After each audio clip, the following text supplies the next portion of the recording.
কথা ছলে বলি, খুব ভালো লাগবে, কারণ অ্যানি বেসান্তের চরিত্র আমাদের সাধারণ মানুষের প্রত্যেকের জানা উচিত, তিনি আমাদের স্মরণযোগ্য। আজকের দিনে বিবাহ বিচ্ছেদ ভীষণভাবে আমরা শুনতে পাই বা দেখতে পাই। অ্যানি বেসান্ত আজকে তার 175 বছর পূর্তি হতে চলেছে। এই মুহূর্তে দাঁড়িয়ে আমরা বলবো মাত্র 20 বছর বয়সে 1867 সালে অ্যানি বেসান্তের বিয়ে হয় ফ্রাঙ্ক বেসান্তের সাথে, এবং 6 বছরের মধ্যে তার বিবাহ বিচ্ছেদ হয়ে যায়, যেটাকে আমরা আজকে বলছি ডিভোর্স হয়ে গিয়েছিল। আজকের দিনে এই ঘটনার মধ্যে কোনো নতুনত্ব নেই, কেন নেই? প্রত্যেক বাড়িতে এরকম ঘটনা ঘটছে, এবং খুব ভালো করে আমরা যদি বিচার করি দেখা যাবে এই ঘটনার জন্য কোনো না কোনোভাবে কোনো সাংসারিক জটিলতা অথবা তৃতীয় কোনো ব্যক্তির উপস্থিতি দায়ী থাকছে। কিন্তু নিছক একটা আদর্শগতভাবে অত বছর আগের একজন মহিলার বিবাহ বিচ্ছেদ আজকের দিনেও কিন্তু সেটা নজির। ফ্রাঙ্ক বেসান্ত ছিলেন পাদ্রী, বিয়ের পর তিনি যাজক হলেন।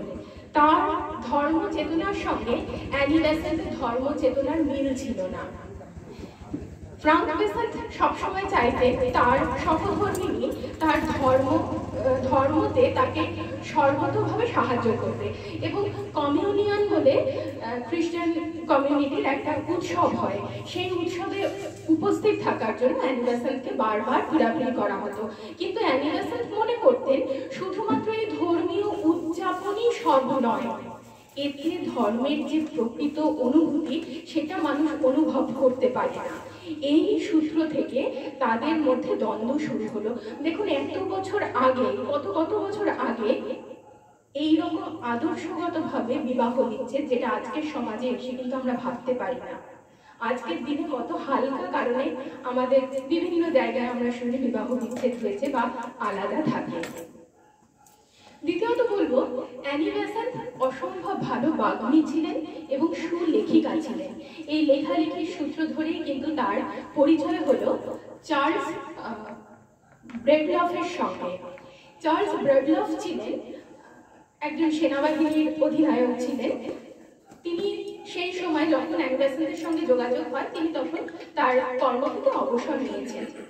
আজকের দিনে দাঁড়িয়ে কিন্তু আমরা একটা নির্দিষ্ট বয়স হয়ে গেলে পরে ছেলে মেয়েদের ফ্রি মেলামেশাটাও একটু কিরকম ভাবে দেখি। বিশেষ বন্ধুত্ব হলে বা বিশেষ সখ্য হলে কারোর সঙ্গে, একটি ছেলে বা একটি মেয়ের সঙ্গে যদি বিশেষ সখ্য হয় বা তারা যদি একসঙ্গে যাপন শুরু করে, তাহলে কিন্তু আজকের দিনেও আমরা সেটা নিয়ে সমালোচনা করি, আমাদের খুব মুখরোচক আলোচনার বিষয় হয়ে দাঁড়ায় সেটা। কিন্তু এত বছর আগে অ্যানি বেসান্ত কিন্তু এমনভাবেই আজকের পরিভাষায় যেটাকে আমরা বলছি লিভ টুগেদার, সেই লিভ টুগেদার করতেন ব্রেডলফের সঙ্গে। এই যে লিভ টুগেদার শুধুমাত্র শারীরিক আকর্ষণে কিন্তু করতেন না, করতেন সেই আদর্শগত কারণে। কোনো একটা জায়গায় দুজনের আদর্শের মিল হতো, যার জন্যই তারা এই লিভ টুগেদারটা করতে পেরেছিলেন। কি সেই আদর্শ?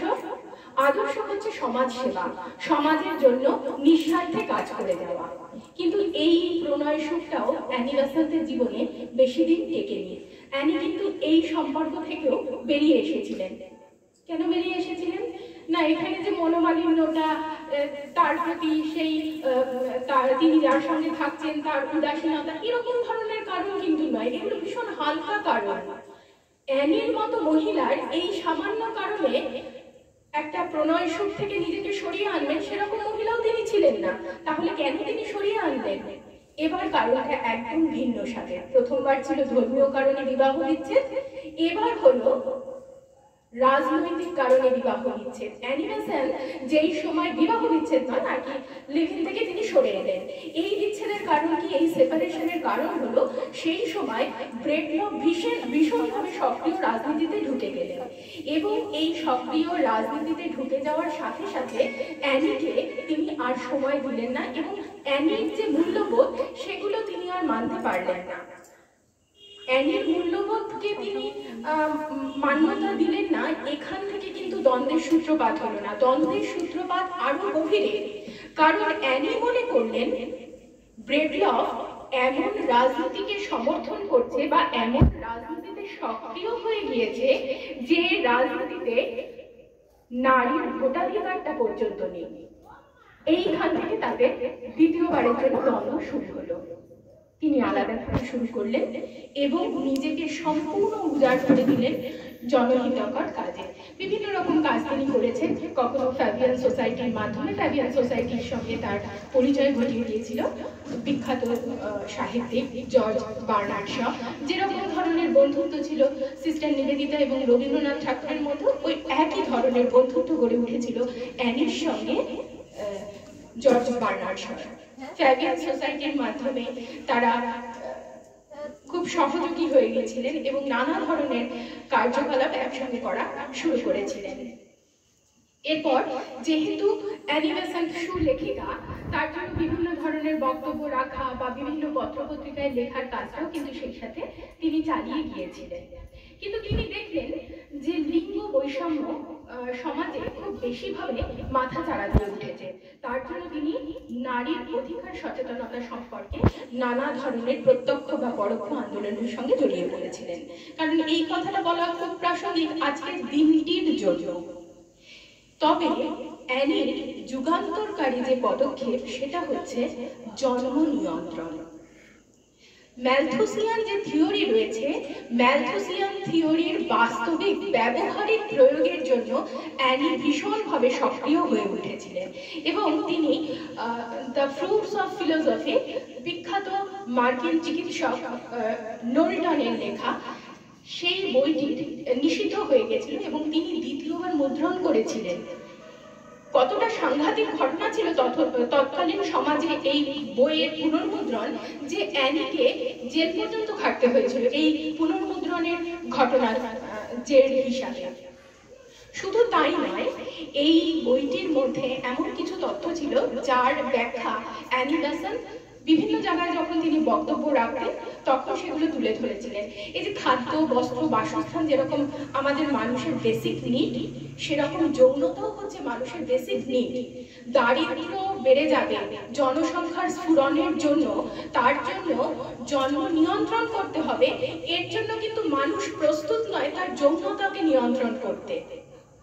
ঠিক এই জায়গাটার মানুষের মধ্যে সচেতনতা বোধ জাগানোর জন্যই কিন্তু অ্যানি ওই বইটির পুনর্মুদ্রণ করতে চেয়েছিলেন। যাই হোক, সেই কাজে আংশিক হোক, পূর্ণ হোক বা মোটে সফল নাই হোক, কিন্তু তিনি এই যুগান্তরকারী পদক্ষেপটি নিয়েছিলেন।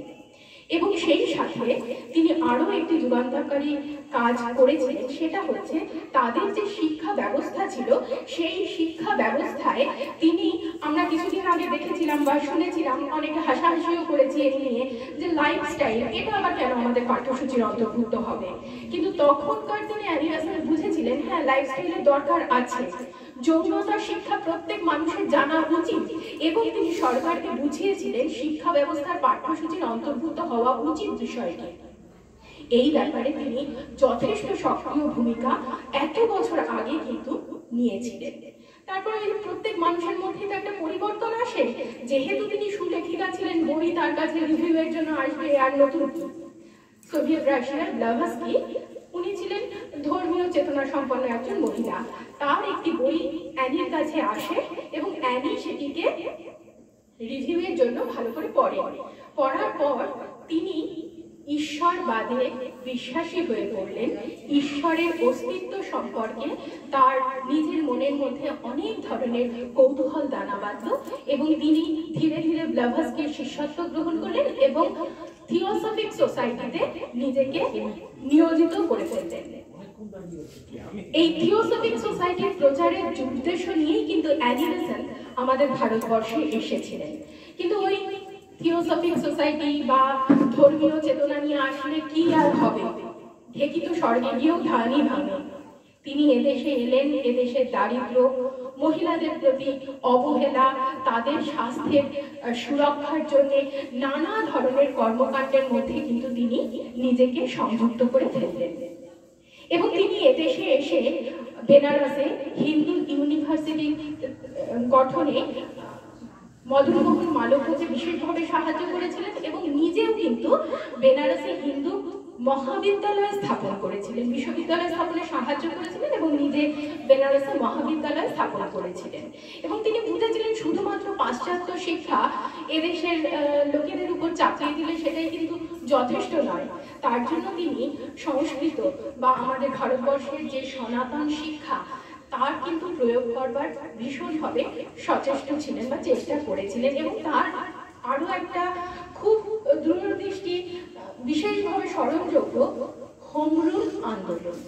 হোম রুল লীগ তিনি গঠন করেছিলেন কারণ তিনি বুঝেছিলেন আমরা যারা একটা নির্দিষ্ট ভূখণ্ডের অধিবাসী বা একটা নির্দিষ্ট সংস্কৃতির মধ্যে বেড়ে উঠেছি তাদের উপরে বাইরে থেকে এসে হঠাৎ করে একটা কিছু চাপিয়ে দিলে খুব ভালো শাসন করা যায় না। শোষণটুকুনি হবে ঠিকই, কিন্তু শাসন বলতে যে জিনিসটা, শৃঙ্খলা বলতে যে জিনিসটা, সেটা কিন্তু আমরা উপভোগ করতে পারবো না।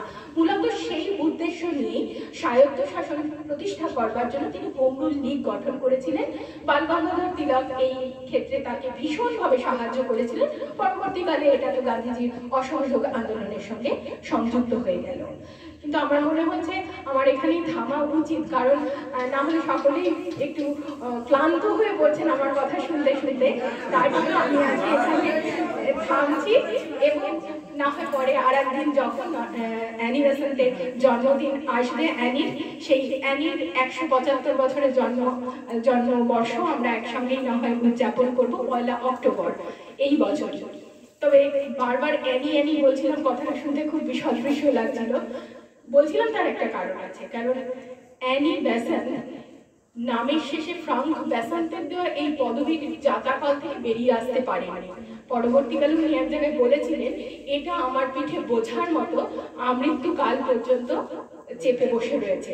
এই ভাবটা তিনি বলতে চাইছিলেন না, তাই আমি একটু চেষ্টা করছিলাম সেই ভাবটা লাঘব করা যায় না।